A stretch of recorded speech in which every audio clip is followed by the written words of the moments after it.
الله أكبر.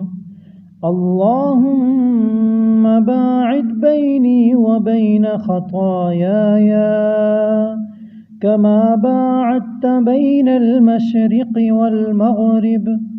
اللهم نقني من الخطاياي كما ينقى الثوب الأبيض من الدنس.